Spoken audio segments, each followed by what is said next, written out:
one of my points right here in Johnny's mouth.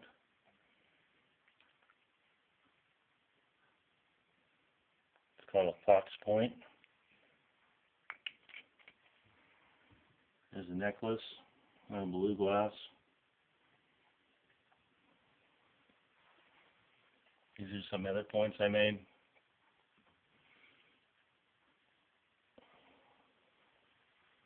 And finally, one of my necklaces out of vintage green glass.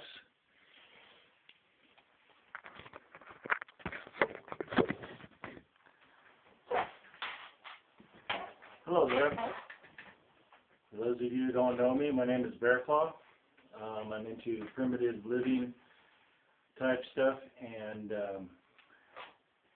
today I'm going to be showing some of my flint knapping tools and the stuff that you need to successfully do flint knapping.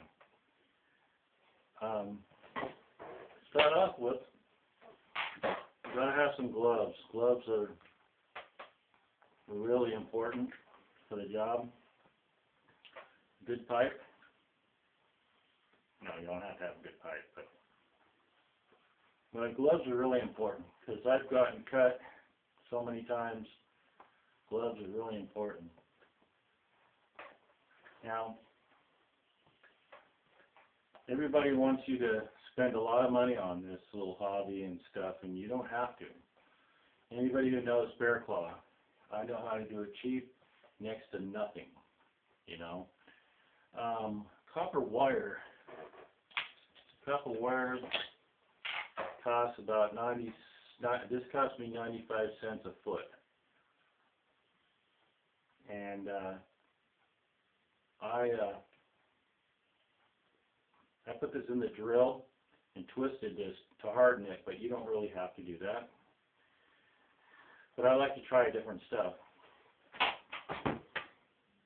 And horseshoe nails work pretty good too. And I'm going to show you the tools that you need to do this.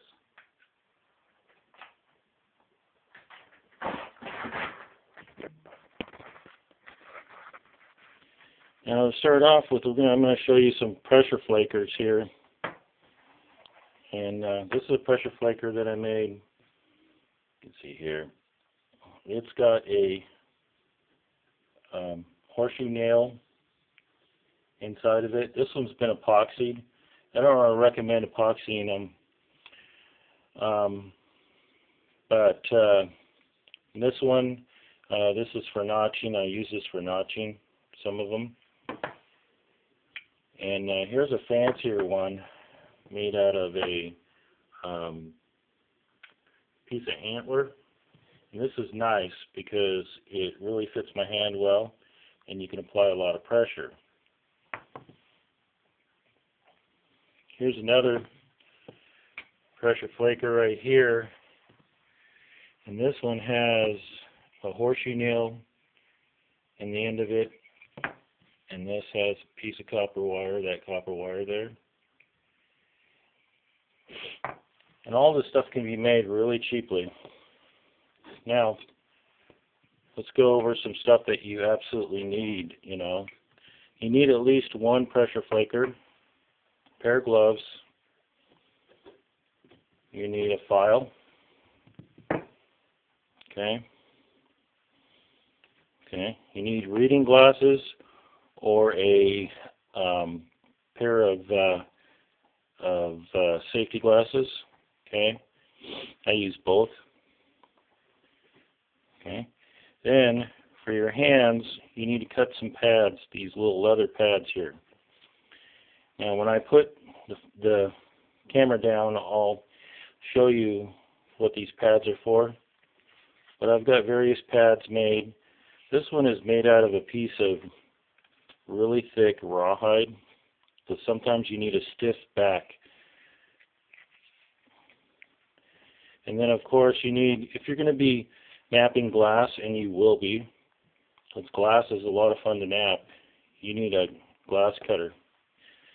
Then one of the things that you can pick up off the ground are rocks, okay, Okay, you need a rock so that you can abrade the edge. This one's got a groove in it from me using it so much. Then you need a really hard abrader, a really hard rock for abrading. It can also be used for knapping too. Okay. And then of course, you know, you can go to the feed store and get yourself some horseshoe nails, because you're going to need to replace the horseshoe nails when you're done. Then, if you feel like you really need to apply a lot of pressure, you make yourself a 20-inch ishii stick, put a piece of copper wire in it, file it to the point that you want on it. Okay, all this stuff is really cheaply made. I actually had this stuff just laying around, and I have one more thing. One more thing is that you can make various boppers. Okay, this is a copper pipe, and it's got lead shot inside of it, and it's got a copper cap on it. Now, I don't know if you can hear it or not, but this is for like breaking rocks, chipping glass, anything that you need to use a bopper for. This is really nice. I also have a larger one too. You can make them in different sizes. If you're a percussion type flint knapping, you're going to need different sizes of these. This one is just like an pretty much utility use one. I've gotten a lot of use out of this. You can see the cap is starting to round just from using it. And it's got a lead ball in the bottom of it to plug up all my lead shot right here.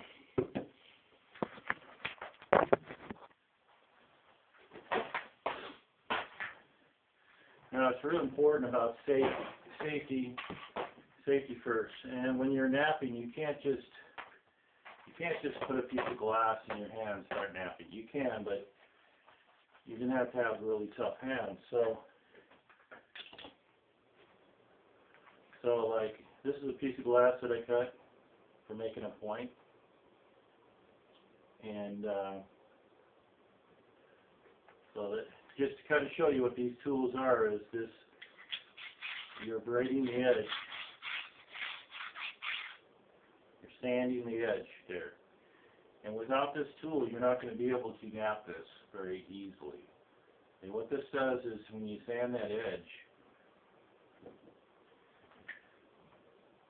the tip of your tool grabs that edge and flakes it off. Okay. Going to the next thing is a pad. Okay. Because you're going to be pressure flaking stuff. I'm not going to do it in here because I'm inside the house. But when you pressure flake this point, you're going to be pushing relatively hard and snapping it. And if you don't have a pad, you're going to really mess up your hand. Okay? So the pads are really important for this. And then there's going to be times where you're notching, or you're doing notches when you grab one of my points here. When you're doing notches, you need a piece that's going to make it so it's not so flexible. And when you're notching, you're going to be actually pushing down on the material straight in. Okay, so it's really good to have like a piece of plywood that's this thin, or rawhide, something so that this won't go through it and into your hand. Okay. And that's pretty much what you need, besides a lot of patience and stuff. This is some vintage glass that glass shop gave me. I made friends with these guys. Were really nice. And after I made some stuff, I dropped off some points for them and gave them to them because they're so nice to me. They're giving me lots of glass. And this glass here is some smoky, some tinted glass. Okay, it's not the kind that has a film on it. This is tinted all the way through, and it looks like obsidian after it's been napped. But that's pretty much it. And once you start, you're going to end up with a whole toolbox full of different tools that you've made. It's not hard to make these tools. Just cut yourself a piece of wood, drill a hole into it, not very deep.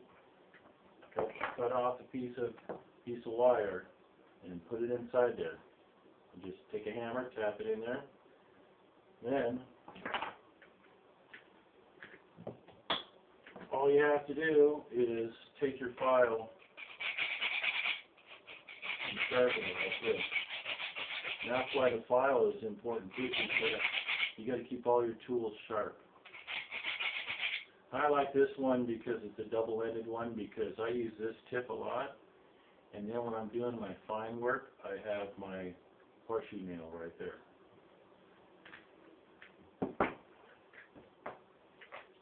So I hope you found this informative, and like I always say, you know, watch your top knot and keep your powder dry.